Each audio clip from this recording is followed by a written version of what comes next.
The Natural History is an early encyclopedia in Latin by Pliny the Elder, who died in 79 AD. It is one of the largest single works to have survived from the Roman Empire to the modern day and purports to cover all ancient knowledge. The work's subject area is thus not limited to what is today understood by natural history. Pliny himself defines his scope as the natural world, or life. The work is divided into 37 books, organized into 10 volumes. These cover topics including astronomy, mathematics, geography, ethnography, anthropology, human physiology, zoology, botany, agriculture, horticulture, pharmacology, mining, mineralogy, sculpture, painting, and precious stones. The Natural History became a model for later encyclopedias and scholarly works as a result of its breadth of subject matter, its referencing of original authors, and its index.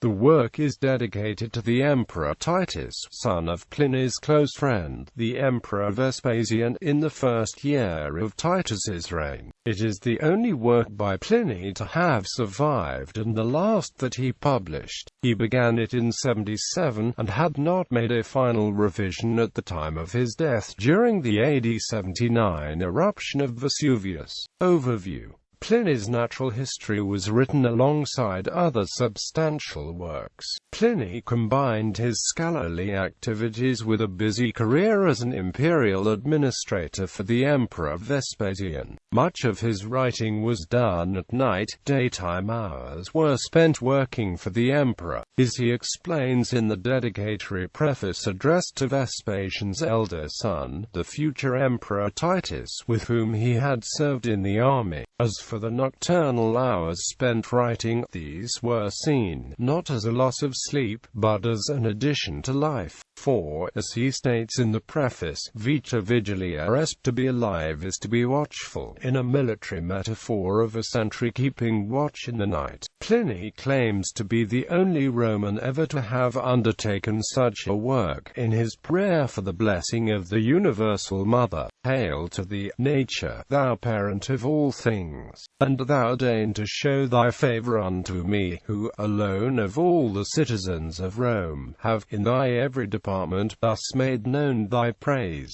The Natural History is encyclopedic in scope, but its format is unlike a modern encyclopedia. A modern reader will not find dedicated articles on the natural history of the chameleon, the medical uses of cabbage, or the effects of goat's blood on diamond.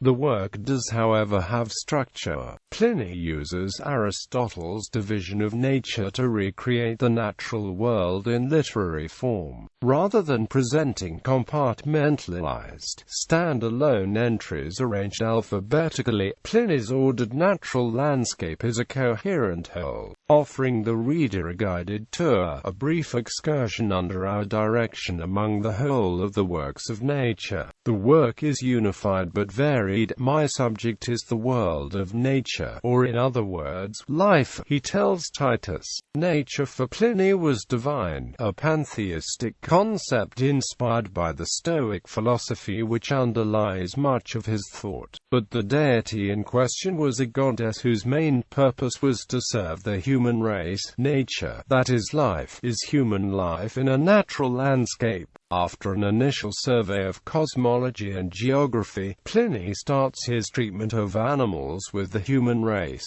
for whose sake great nature appears to have created all other things. This teleological view of nature was common in antiquity and is crucial to the understanding of the natural history. The components of nature are not just described in and for themselves, but also with a view to the role in human life. Pliny devotes a number of the books to plants, with a focus on the medicinal value. The books on minerals include descriptions of the uses in architecture, sculpture, painting and jewelry. If Pliny's premise seems remote from modern ecological theories, the result is a compendium of an entire culture. Pliny's work frequently reflects Rome's imperial expansion, which brought new and exciting things to the capital. Exotic Eastern spices, strange animals to be put on display herded into the arena. Even the alleged phoenix sent to the Emperor Claudius in AD 47, although, as Pliny admits, this was generally acknowledged to be a fake. Pliny repeated Aristotle's maxim that Africa was always producing something new.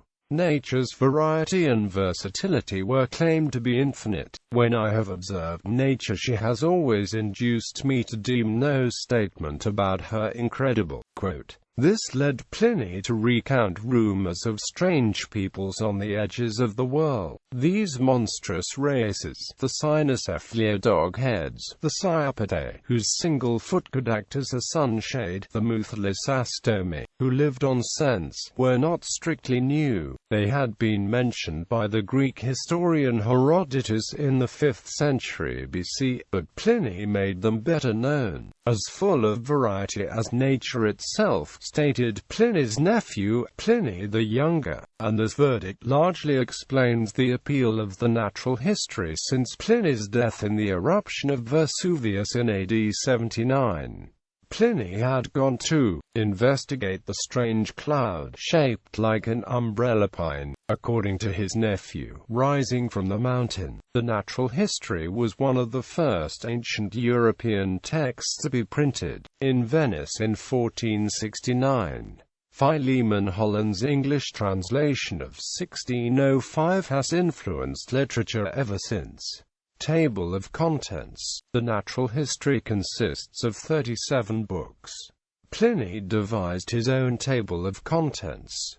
The table below is a summary based on modern names for topics. Production. Purpose. Pliny's purpose in writing the natural history was to cover all learning and arts so far as they are connected with nature and draw the materials from nature. He says that my subject is a barren one, the world of nature, or in other words life, and that subject in its least elevated department, and employing either rustic terms or foreign, nay barbarian words that actually have to be introduced with an apology. Moreover, the path is not a beaten highway of authorship, nor one in which the mind is eager to range. There is not one of us who has made the same venture, nor yet one Roman who has tackled single-handed all departments of the subject. Sources. Pliny studied the original authorities on each subject and took care to make excerpts from the pages. His indices, auctorum, sometimes list the authorities he actually consulted, though not exhaustively. In other cases, they cover the principal writers on the subject, whose names are borrowed second-hand for his immediate authorities.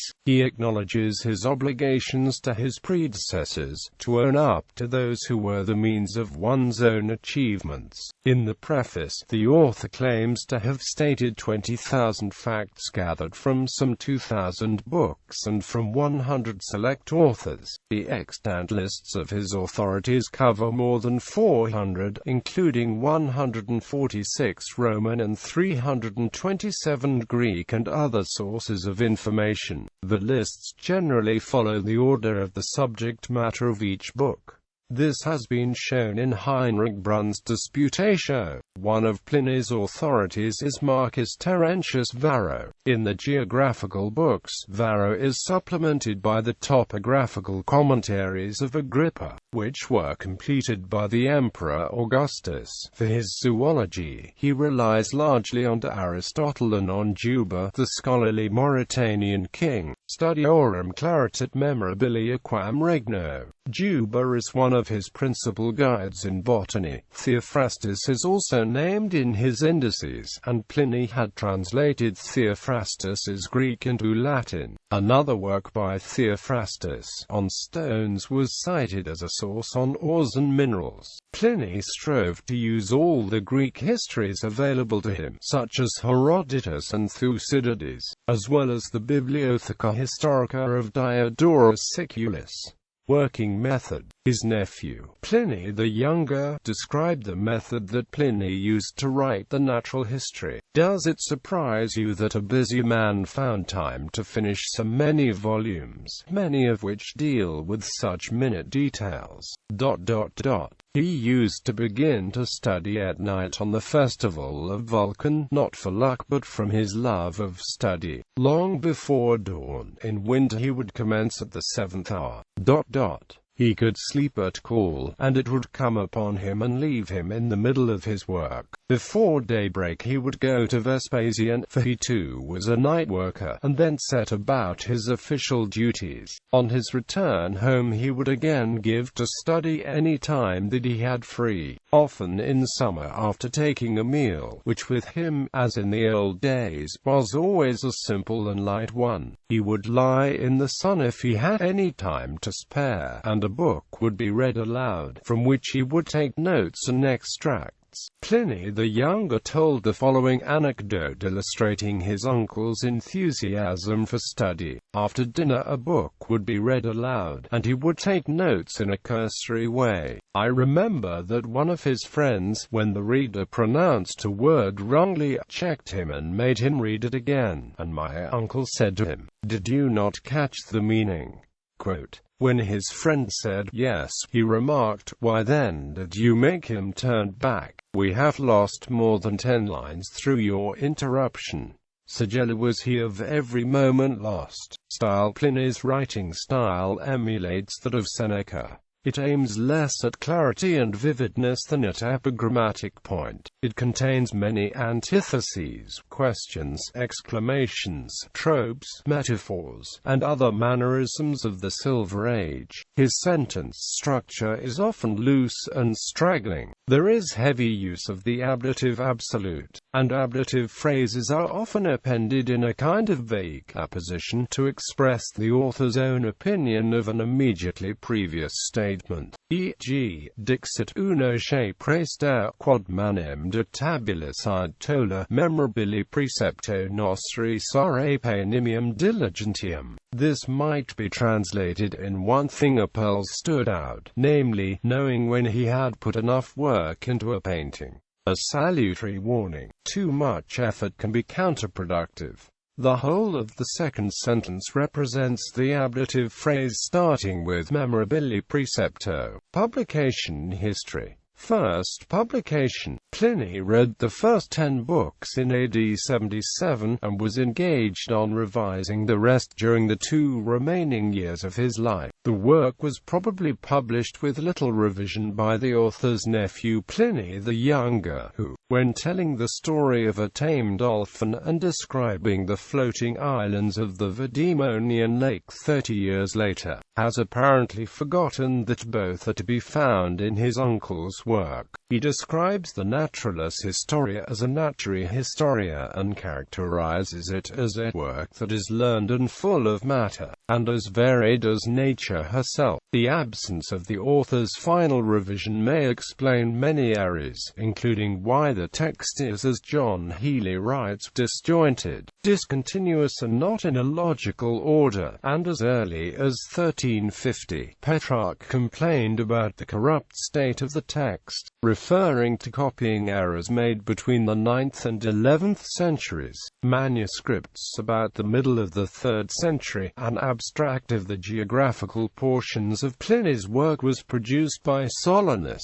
Early in the 8th century, Bede, who admired Pliny's work, had access to a partial manuscript which he used in his De Rerum Natura, especially the sections on meteorology and gems. However, Bede updated and corrected Pliny on the tides. There are about 200 extant manuscripts, but the best of the more ancient manuscripts, that at Bamberg State Library, contains only books XXXII 37. In 1141 Robert of Cricklade read the De Floratio Historiae Naturalis Plini Secundi, consisting of 9 books of selections taken from an ancient manuscript. printed copies. The work was one of the first classical manuscripts to be printed at Venice in 1469 by Johann and Wendelin of Speyer, but J. F. Keeley described the translation as distinctly imperfect. A copy printed in 1472 by Nicholas Jensen of Venice is held in the library at Wells Cathedral. Translations. Philemon Holland made an influential translation of much of the work into English in 1601. John Bostock and H. T. Riley made a complete translation in 1855.